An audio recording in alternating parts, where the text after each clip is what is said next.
Hello everyone, hi friends. So today let's talk about my particularly perennial problem with the pharma sector and case in point भी है मेरे पास lupin company की बात करूँगा. एक case in point है. All ideas all stocks discussed on this channel are my personal opinion. कोई भी स्टॉक सुनने के बाद में before buying and selling please consult your registered financial adviser. ये स्टैंडर्ड डिस्क्लेमर है. This video is only for training and educational purposes. तो guys, pharma sector में बेसिक प्रॉब्लम ये है, जो मैंने एक दो बार पहले भी शायद मेंशन किया है, कि यूएस एफडीए जो यूएस की अथॉरिटी है, जो हर इंडिया के बड़े से बड़े फार्मा कंपनी के प्लांट्स का इंस्पेक्शन करती है. अब आप बोलोगे हक उनको किसने दिया? I don't know, we don't know that, but the simple point is pharma की दवाइयाँ जो आपकी जेनेरिक मेडिसिन में इंडिया बहुत आगे है. We are the capital of Sanjeevani booty of the world, if you want to put it that way, in terms of pharma and generic medicines में बहुत आगे है अपनी कंट्री. और उसका मैक्सिमम कंजम्पशन होगा वेस्टर्न कंट्रीज़ में. वेस्टर्न कंट्रीज़ में अगर आपको दवाइयाँ बेचनी है तो यूएस एफडीए का अप्रूवल चाहिए. तो सिंपल लॉजिक है. अब यूएस एफडीए क्या करता है, आई थिंक इस बात का फ़ायदा उठाते हुए ये लोग अपनी मनमानी और दादागिरी करते हैं. Any time they can come to India and check any of the pharma company labs. वो लैब्स में एक गलती निकाल लेंगे, आपका स्टॉक 5% उधर ही गिर जाएगा. ये बहुत बड़ा पोटेंशियल प्रॉब्लम है.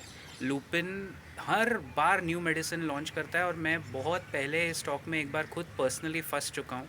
जैसा मैंने कहा, कोई रिकमेंडेशन नहीं है सेलिंग का या बाइंग का, बट एक एग्जांपल दे रहा हूँ कि वो राकेश झुनझुनवाला का स्टॉक था और बहुत उसकी हवा चलती थी. बट वही मैं कह रहा हूँ, फार्मा कंपनीज़ ऐसे कोई potential multi year multi bagger free cash flow generators नहीं है. आप देखो ना, डिवीज़ लेबॉरेटरीज़ में क्या हुआ, फिर डॉक्टर लाल में क्या हुआ, फिर ये जो बहुत सारे बड़े बड़े बुक पब्लिश करने वाले फ़ंड मैनेजर्स हैं जो बहुत बड़ी बड़ी बातें करते थे. हालांकि डॉक्टर लाल में आई एम ऑल्सो होपफुल कि वो कहीं ना कहीं एक एग्ज़िट, हमारे इन्वेस्टर्स जो फंसे हुए हैं भाई साहब की बात सुन के, एग्ज़िट तो दे देगा. But what I am trying to, चलो डॉक्टर लाल में यूएस एफडीए वाला इशू नहीं है. डीवीज़ में भी मैं मान लेता हूँ यूएस एफडीए इंस्पेक्शन इतना नहीं है. बट सन फार्मा, सिप्ला, लूपिन और बहुत सारी, एक फार्मा कंपनी ग्लैंड फार्मा देखिए, उसकी हालत देखिए guys. Just have a look कि वो कहाँ था, कहाँ गए भाई, कहाँ गए वाला स्टोरी हो गया. कहाँ से कहाँ, मतलब तारे ज़मीन पे लिटरली विद ग्लैंड फार्मा. तो फार्मा सेक्टर में for a retail investor problem ये है कि आपकी कोई गलती नहीं होगी. आपने आरओई सही चुना, आपने कंपनी सही चुनी, बट यूएस एफडीए के मूड को आप समझ नहीं पाएंगे. वो आपके कंपनी के लैब में कभी भी ओवरनाइट इंस्पेक्शन करने आ जाते हैं.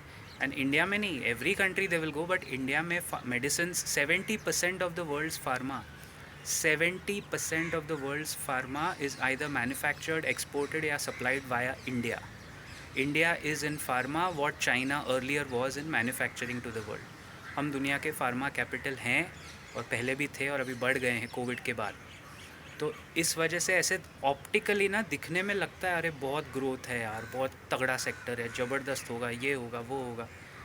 It's all an eye wash बोलो, हॉग वॉश बोलो, क्योंकि हकीकत ये है that we are slaves to the US FDA approvals. और अगर अप्रूवल नहीं आता है, एक दिन भी बाज़ार रुकता नहीं है, उधर के उधर वो स्टॉक को पीट देता है.